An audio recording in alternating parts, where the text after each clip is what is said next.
আসসালামু আলাইকুম সুপ্রিয় শিক্ষার্থীবৃন্দ, আজকের ভিডিওতে আমরা আলোচনা করব অষ্টম শ্রেণীর গণিত বইয়ের একাদশ অধ্যায় অর্থাৎ অনুশীলনী 11 এর পরিসংখ্যান নিয়ে আলোচনা করব। দেখো এখানে 15 নম্বর অঙ্কটা নিয়ে আলোচনা করি আজকে। দেখো 15 নম্বর কি আছে, অষ্টম শ্রেণীর 30 জন শিক্ষার্থীর ইংরেজি বিষয়ে প্রাপ্ত নম্বর এখানে দেওয়া আছে, দেখতে পাচ্ছ প্রাপ্ত নম্বরগুলো। কেউ পাইছে 45, কেউ 42, কেউ 60, এরকম করে আসলে নম্বরগুলো পাইছে ওরা। এখানে 30 জন শিক্ষার্থী আছে। তো ক নম্বর প্রশ্ন হচ্ছে, শ্রেণী ব্যবধান 5 ধরে শ্রেণী সংখ্যা কত? শ্রেণী ব্যবধান 5 ধরে গণসংখ্যা নির্বাচন সারণী তৈরি করতে হবে। গণসংখ্যা নির্বাচন সারণী তৈরি করবো। গ নম্বরে হচ্ছে সারণী থেকে গড় নির্ণয় করব। তো আমি প্রথম কাজে চলে যাচ্ছি। প্রথম কাজ হচ্ছে কি, শ্রেণী ব্যাপ্তি 5 ধরে শ্রেণীর সংখ্যা নির্ণয় করা, শ্রেণীর সংখ্যাটা বের করব। তো এখানে সবচেয়ে বড় মান হচ্ছে, অর্থাৎ সর্বোচ্চ মান হচ্ছে 73 এবং সর্বনিম্ন মান হচ্ছে 42।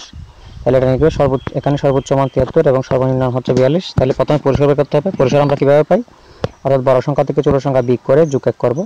অর্থাৎ পরিসর হচ্ছে সর্বোচ্চ মান থেকে সর্বনিম্ন সংখ্যা বিয়োগ এরপর 1 যোগ, অর্থাৎ এই যে 42 থেকে 73 থেকে 42 বাদ যাবে এবং 1 যোগ করতে হবে। তাহলে আসে কত? 32। ঠিক আছে।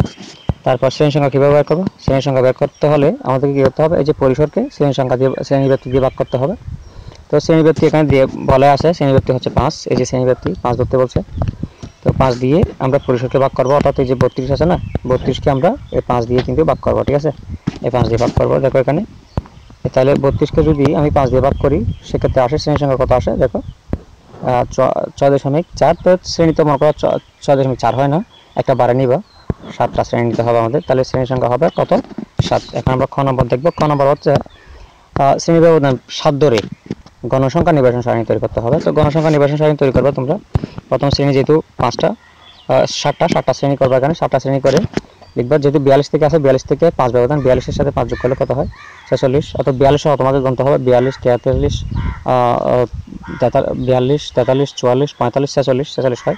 42 সহ গণতে হবে। অনেকে বলবে যে 42 থেকে 46 হচ্ছে 4 ব্যবধান। না, এটা তোমরা ভুল করো। তোমরা ওই 42টা গণো না, 42 সহ গণতে হবে। ঠিক আছে। এরপর হচ্ছে যে কি, এই যে 46 বা 47 থেকে শুরু করবো। 47 থেকে 5 হচ্ছে 5 ব্যবধান হচ্ছে 51। 51 পরে শুরু করবো 52। 52 থেকে 5 ব্যবধান 56। 56 পর 57। 57 সাথে 5 যোগ করলে কত? 57 থেকে 61 5 ব্যবধান। আবার 61 পরে 62 থেকে শুরু করবো। 62 থেকে 66 5 ব্যবধান। আবার 67 থেকে শুরু করবো। 67 থেকে 5 ব্যবধান হচ্ছে 71। আবার 71 পরে 72 থেকে শুরু করবো। 72 থেকে 5 ব্যবধান হচ্ছে 76। ঠিক আছে। এখন ট্যালিগুলো বের করবো। যেমন এই যে 42, দেখো ট্যালিগুলো কীভাবে বের করবা। যেমন এই যে এটা হচ্ছে কত? 45, 42, 60। এই তিনটা বই কেটে প্রথমে 45, 42, 60। ঠিক আছে। তাহলে 45 কোথায় হবে? এই যে 45 কোন করে হবে? এখানে হবে 45। তারপর হচ্ছে 42 এগারে হবে। ঠিক আছে। আচ্ছা আমি এক কেটে দিই। এই যে 45 এখানে হবে, মনে করো এগুলো নেই এখন। এই যে 45 এখানে হবে, সরি 45, 42, 60। এই যে 45 এখানে ভেতর হবে, 42 এখানে ভেতর হবে, 60 কিন্তু এগারের মধ্যে হচ্ছে। দেখো এই যে কোন ঘরে? এই যে এগারে হবে, এগারে হবে। এরকম করে করে তোমরা সবগুলো দিয়ে দিন। আমি আরও 3টা করে দেখাই তোমাদেরকে। আছে কত? এই যে 61, 58, 53। এই 3টা করে 61, 58, 53। এই যে 61, 58, 53 হচ্ছে 61 হচ্ছে এগরে, 58 হচ্ছে এগরে, 53 হচ্ছে এগরে। ঠিক আছে। এরকম করে করে তোমরা টেলিগুলো করে নিবা। টেলিগুলো করে নেওয়ার পর গণে দেখবা কোনটা কতটুকু হয়েছে। অবশ্য 4, 1, 2, 3, 4, 5 হলে তোমরা এভাবে কেটে দিবা। আবার 6, 7 এরকম করে করে লিখবা। ঠিক আছে। তো দেখো এখানে আমরা এখন টেলিগুলো গণে গণে এখানে গণসংখ্যাগুলো লিখবা। দেখো এই যে এখানে আছে কত? 5, তো 5 লিখলাম। এখানে 6টা আছে, সেজন্য 6 লিখছি। এখানে 7 আছে, 7টা লিখলাম। এখানে 5 আছে, 5 লিখলাম। এখানে 1 আছে, 1টা আছে টারি, সেজন্য 1 লিখলাম। এখানে 3, সেজন্য 3 লিখলাম। এখানে 1 আছে, এখানে 1 লিখলাম। এখানে আমাদের টোটাল গণসংখ্যা কত? এখানে টোটাল গণসংখ্যা হচ্ছে 30। ঠিক আছে। গণসংখ্যা নির্বাচন সারণী আমরা কিন্তু তৈরি করে ফেলছি, দেখতে পাচ্ছ। এই যে এটা হচ্ছে গণসংখ্যা নির্বাচন সারণী। এই সারণীটি তোমাকে তৈরি করতে হবে। ঠিক আছে। এখন আমরা ঘ নম্বর দেখবো। ঘ নম্বর কি বলা আছে এখানে? সারণী থেকে গড় নির্ণয় করতে হবে। সারণী থেকে আমরা এখন গড় নির্ণয় করবো। তো আমরা জানি গড় নির্ণয় গড় কীভাবে নির্ণয় করে। প্রথমে এই যে এখানে মধ্যমান বের করে নিতে হবে। এই যে শ্রেণীব্যাপ্তি গণসংখ্যা এগুলো লিখতে হবে তোমাকে। এখান থেকে ক হতে পাই এটা দিয়েও লিখতে পারো চাইলে। তো দেখো এই যে শ্রেণীব্যাপ্তি লিখলাম, গণসংখ্যা লিখলাম, মাঝখানে এই যে মধ্যমান লিখতে হবে তোমাকে। যেহেতু মধ্যমান কীভাবে বের করে? মধ্যমান আমি আগেই বলছিলাম, এই যে সর্বনিম্ন এবং সর্বোচ্চ মান এই দুইটা যোগ করে 2 দিয়ে ভাগ করা। অর্থাৎ এই যে 42 এবং 46কে যোগ করে কত পাচ্ছি আমরা? 88 পাচ্ছি, 88 তে 2 দিয়ে ভাগ করলে আসে 44, ঠিক আছে। অর্থাৎ এই দুইটা যোগ করে 2 দিয়ে ভাগ করবে, আবার 47 এবং 51 কে যোগ করে 2 দিয়ে ভাগ করবা, 52 এবং 56 কে 2 দিয়ে যোগ করে 2 দিয়ে ভাগ করবা, তাহলে এই মানগুলো পাওয়া যাবে। অবশ্যই এই মানগুলোর একটা সহজ পদ্ধতি আছে, আমি সেটাও বলতেছি। দেখো তুমি যদি এই যে 42 এবং 46 যোগ করে 2 দিয়ে ভাগ করো, সেক্ষেত্রে আসে কত? 44। সেক্ষেত্রে আর পরবর্তীগুলো তোমাদেরকে যোগ করতে হচ্ছে না। কীভাবে করবে তাহলে এটা? এবার করার জন্য যেহেতু এগুলো ব্যবধান হচ্ছে 5, সেক্ষেত্রে আমি এগুলো 5 5 যোগ করে করে গেলে কিন্তু হয়ে যাচ্ছে, ঠিক আছে।